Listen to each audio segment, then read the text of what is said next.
From Montana's news leader, this is the MTN Noon News.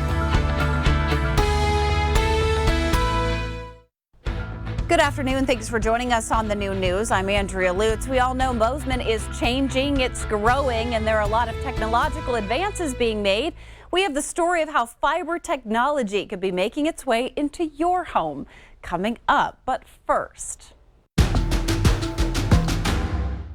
the U.S. will now allow foreign travelers into the country if they're fully vaccinated. Here's today's leading look. The new policy takes effect November 8th. It applies to people coming in by land and by air. Well, the White House says there are some exceptions on a very limited basis, but groups like Airlines for America are optimistic about the policy, saying the safe reopening of borders will help the country's economic recovery. The State Department intends to investigate the chaotic withdrawal from Afghanistan. Officials intend to launch several oversight projects related to the withdrawal. The investigations will focus on special immigrant visa programs, Afghans processed for refugee admission into the United States and their resettlement, and it will also investigate the emergency evaluation of the U.S. Embassy in Kabul to include evaluation of U.S. citizens and Afghan nationals. All right, as universities across the country deal with dwindling enrollment, Montana Tech says it is increased in the fall, but it was pretty small, just 1%. However, 79% of freshmen returned for their sophomore year. That's a high retention rate compared to other universities. Montana Tech is pushing for more personal interaction with students, something students do say is pretty darn important to them. A miracle rescue at an orphanage is being remembered on the 86th anniversary of the 6.2 magnitude earthquake that struck Helena. A Helena historian says a group of 5 sisters traveled to care for orphan girls. Well, on the night of the quake, the girls were guided from the building, but as they reached the first floor, just about to exit, a wall behind them fell. Eyewitnesses say it was amazing that they all made it out without injury. And a Missoula firefighter is being hailed a hero for being on the job for decades. At 75 years old, DYNAH GEISSAL has been fighting fires with the vigor of people half a century younger. She tells stories of being a greenhorn land firefighter.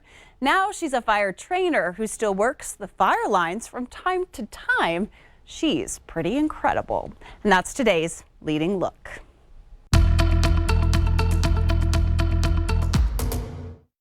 Happy Tuesday, everybody. Western side of the region looking pretty good with lots of sunshine, temperatures in the 50s and 60s. You'll see in the center part of the state over to the east, we are cooling down as we're in the wake of the cold front, and temperatures mainly in the 40s for our highs today.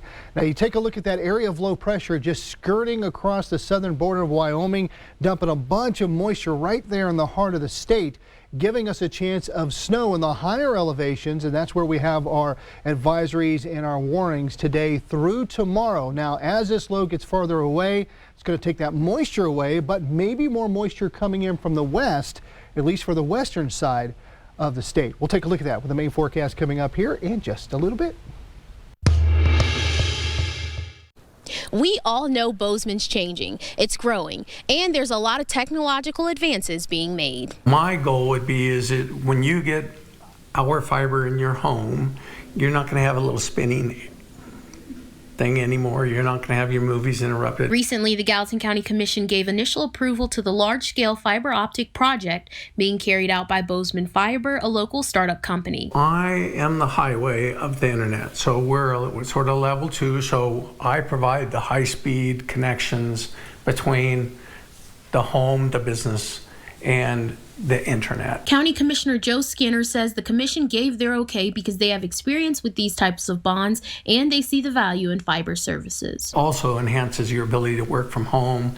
You can have 4 kids working from home doing their schoolwork and mom and dad both working and have your 4K TV on, and it's all going to work fine.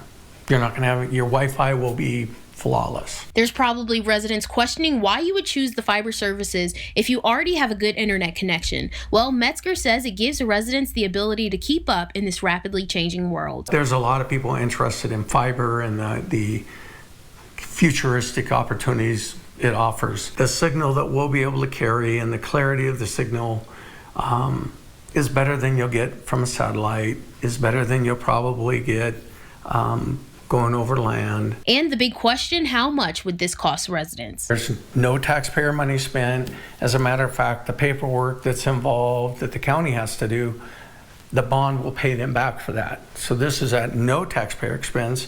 This will only be investors who are taking a chance on it. No taxpayer dollar to fund the startup. Investors would provide those funds, but residents would need to buy the service to utilize it. Reporting in Bozeman, Annie Johnson, MTN News.